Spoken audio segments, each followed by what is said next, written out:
Hey there, comic book friends, I'm Travis. It's time for another edition of Monster Comic Reviews, where I talk about my superhero books for the week. This is for the week of January 21st, 2015. Let's jump into some comics. Batman Eternal number 42.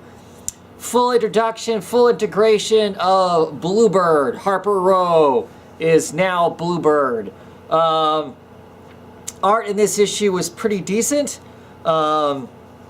The treatment of the Mad Hatter in here is pretty decent, as opposed to lots of the other Rogues Gallery who have been treated pretty crappily, in my opinion, in the last 3 or 4 issues of Batman Eternal. In this issue, the Mad Hatter is pretty rock solid. It's fun watching Harper embrace the hero. There's some fun scenes with that of her like jumping across between building and building and tumbling and falling and some of that stuff that's pretty fun. She's pretty cool otherwise. What else do I want to say? There's a little bit in here with Stephanie Brown. Meets back up with her mother. Mother seems like she's decent. Everything's fine. Everything's hunky-dory. They're getting ready to skip town.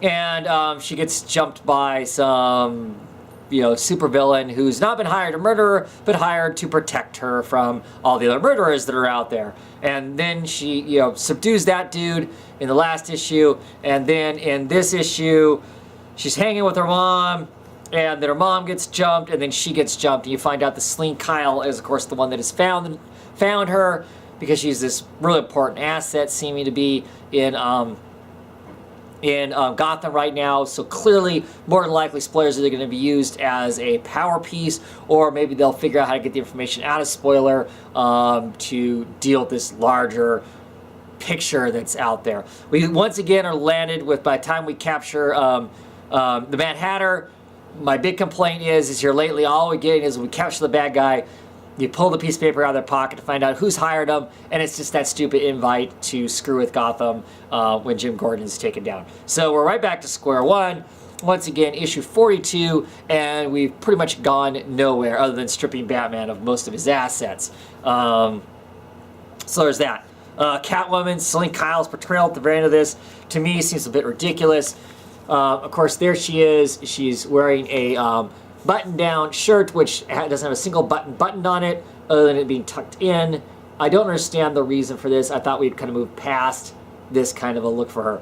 Now, not to say she can't look this way, she can't look all sexed up and whatnot when it makes sense, but when you're, out to hunt down and capture somebody, this just doesn't strike me as the most appropriate or logical clothing to wear, even for Celine.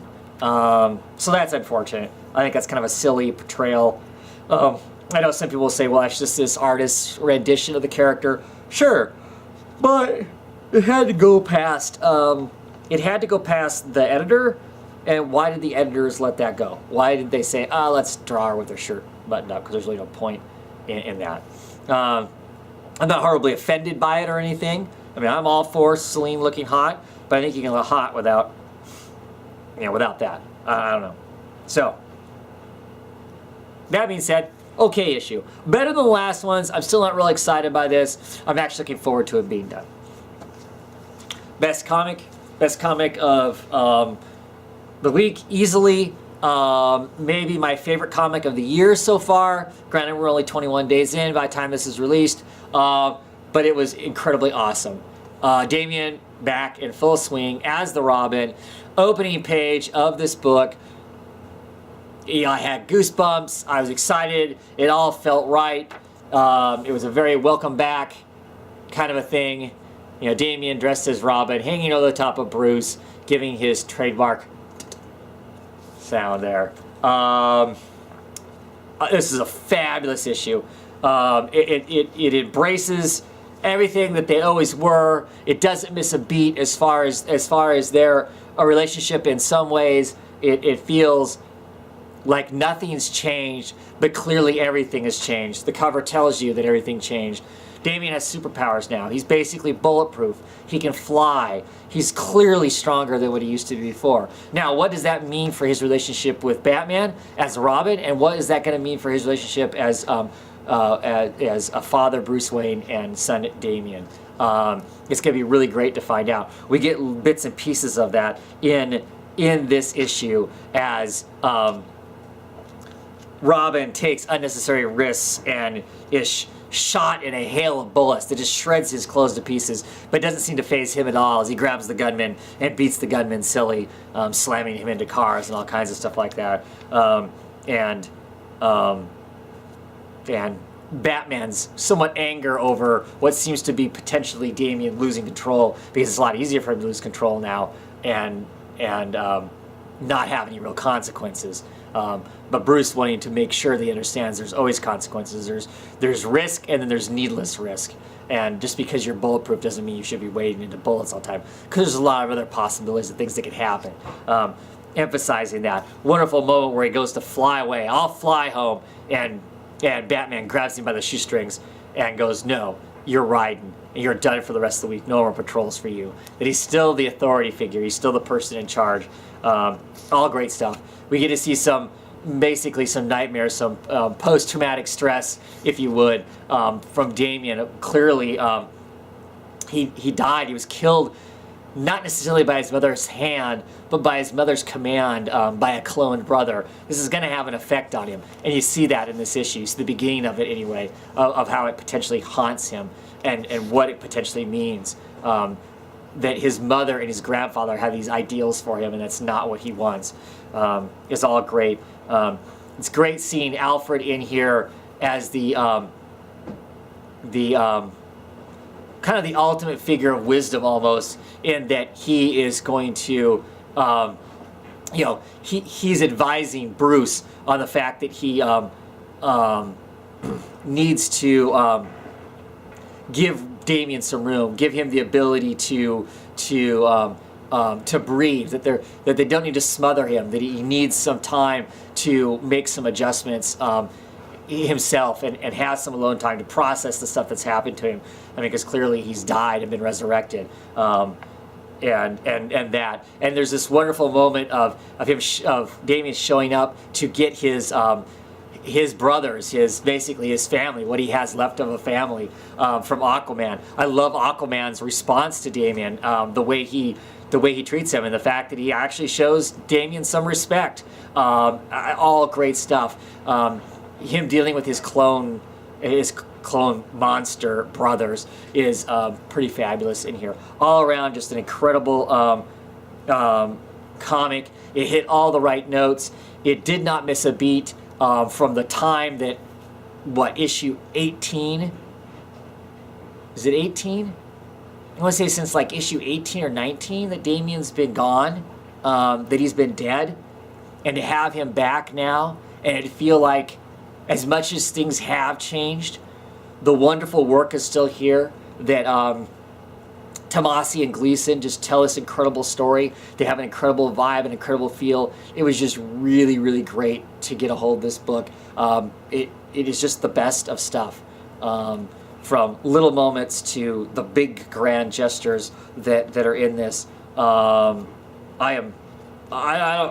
story could be whatever. It's just amazing. I mean, I don't care who their opponent is, who they're fighting.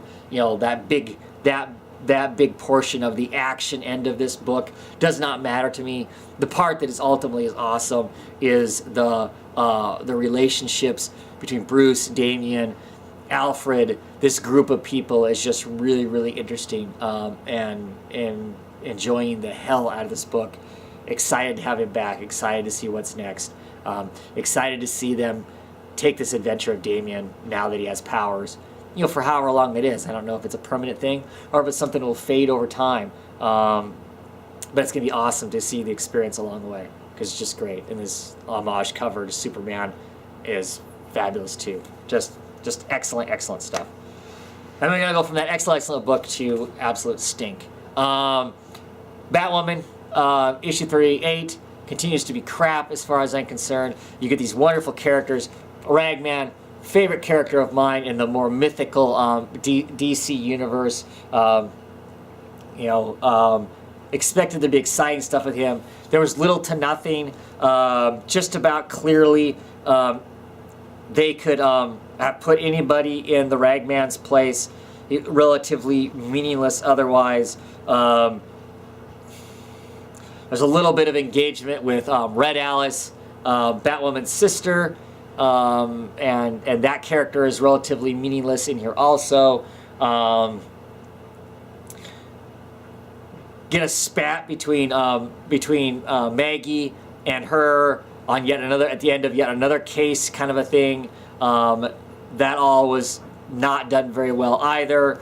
It's just really unfortunate. 2 issues left to put this thing in its grave and be done with it. To be quite honest, I think this book was canceled when J.H. Williams and Blackman got off this book. I just don't think DC had the balls then to cancel it then, because they didn't want to be seen as having canceled, you know, the darling gay character of the beloved character of the DC universe. So after all the stink around the marriages and the potential gay marriages and all of that stuff, they just kept it around. I bet you if we could have a private chat with Andrakio, he'd tell you this book was dead before I even got on it. I just tried to do whatever I could with the time that was allotted to me, knowing not to invest too much in it because it didn't matter anyway, because it was already really canceled. The Convergence thing is really convenient for them to have a way to kill this book off. Hopefully the character Batwoman will get used in some great fashion, you know, after the Convergence, that they'll find a place for her, a meaningful place, whether it's in her own book or with a group of somebody else, I don't know. But I'm hoping. And these other characters they introduced in here, you know, putting Ragman in here, I'm hoping that somebody will use Ragman someplace else in a much greater and better and more interesting capacity than what he's been used here. Fingers crossed that after Convergence something miraculous happens with some of these characters, because this was unfortunate pretty much all the way around. Deadpool. Art of War issue 4, last of this miniseries. A miniseries that had Deadpool in it, and I actually really enjoyed it. Mostly, I think, because Davis does a great job of writing a story greater than Deadpool. This really was kind of to a large degree, was a battle between cranky old man Loki and Thor, the old Thor, Odin's son. And so that was cool. It was kind of fun to watch that go on. The bits and pieces of Deadpool that are in here are fine because they're small, in small doses. The art of Koblish is really cool in here too, so I dug the art. So I think that's what made this enjoyable. I think I would, you know, I like Deadpool in small amounts where he's the comedic relief amongst whatever else is going on, not that he has to try and hold the whole thing down himself, because on his own, for me, it just doesn't work in anything that I've read of it so far. So, that being said, I did enjoy this. It was a fun little romp. The ending where they play with the editors and stuff at the end of this book, where the editors are in the book, that part was, you know, whatever, but the rest of it was pretty cool. So I did enjoy that. Book I am enjoying quite a bit. This is Loki Agent of Asgard, issue number 10. It's a great cover of Kid Loki inside of Kid Loki's mouth screaming. Coming out of the Axis stuff, Loki is significantly messed up by all of that. He never really reverts completely back to the way he was. He really can't be the god of tricksters and lies. He can't figure out how to do that, but he's not this wholesome good of good anymore. But he does break down and basically admit to his best friend and admit to Thor, Odin's son, that he killed Kid Loki. That he tries to explain but does not do a very good job of it before Loki is beating the hell out of him. That he is not Old Man Loki. He's not the evil Loki from the original Avengers. He's not the future Old Man Loki. But he is kind of a shadow of the two, Kid Loki and that he had a voice to talk in Kid Loki's ear, and the temptation to have his own life, his own breathing body, his own existence was so strong that he took over. That there was probably some trickery involved there with Old Man Loki to set that up. He apologizes as much as he can. It doesn't do much good. Thor beats him silly. We find out that at some point in the past, Kid Loki had a conversation with Thor try and make Thor promise him that if he ever becomes or moves to Old Man Loki, if he ever becomes the Old Man Loki, it looks like that's what's happening, that he needs to kill Kid Loki. Put him out of his misery. Don't let him become that monster again. And we find out that Thor says he can't do it. At the end of the day, he can't do it.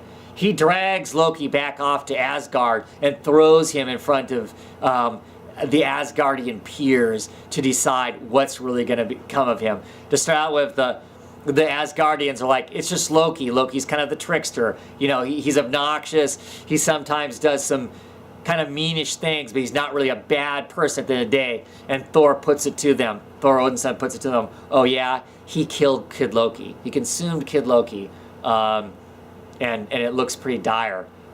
Really curious to see where this book is going to go forward from here. I've read stuff to say that this book will quickly start tying into the Secret Wars, into a pre-launch to the Secret Wars.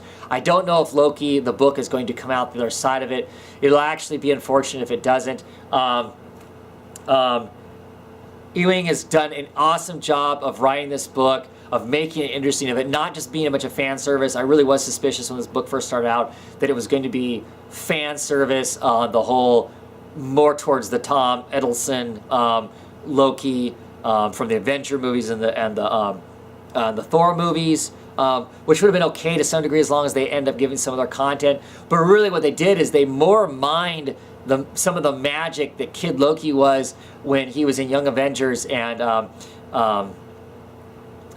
Kieran Gillen was writing the character, worked on that, plus the idea of this old man, the original old man evil Loki, and a person who's trying to create their own world, create their own little niche in the world, and find redemption, and attempt to write their own history to their don't end up being that sinister monster. And it just did an amazing job of that. It's just been really surprising to me how interesting, for me it is anyway, and how it tickles the right fancy for me, and the idea of how do you try to fix history? If you have a history of this, or a potentially known history that you're going to be this thing you don't want to be, what actions do you take to try and fix that and be a different person? And I really enjoy it. That element, that theme. I love it when it's explored well, and I feel like it's explored well here. Enjoying it quite a bit. And Wolverines, issue number 3, introduced this character who, what is her name? Can't remember her name. That's how important it is. I liked her.